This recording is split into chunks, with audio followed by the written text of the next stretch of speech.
Neighbour நல்ல திட்டு வாங்குறாள். இங்க பாருங்க. எக்ஸ்கியூஸ் மீ சார், கம்ப்ளைண்ட் பண்ணணும். ஜிக்கி என்கிட்ட பேசிக்கிட்டே இருக்கான். ஜிகி உனக்கு நான் வேற தனியா சொல்லணுமா? அறிவில்ல, இருந்துடுறா. சார் நான் மட்டும் பேசல சார், என் பக்கத்துல இருக்கவங்க பின்னாடி இருக்கவங்க எல்லாரும் பேசணும் சார். இந்த பொண்ணு பேசுச்சு, அந்த கண்ணாடி பொண்ணு பேசினா.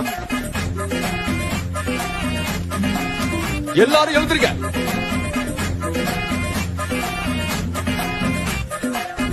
இந்த விஷயத்திலேயாவது எல்லாரும் ஒத்துமையா இருக்கீங்களே. உங்களை பார்க்கும்போது சந்தோஷமா இருக்கு. ஒன்னா சேர்ந்து படிக்கல, அட்லீஸ்ட் நல்லா பேசுறீங்க, சிரிக்கிறீங்களே. இன்னைக்கான பாடத்தை முடிக்காம நீங்க வீட்டுக்கு போக கூடாது.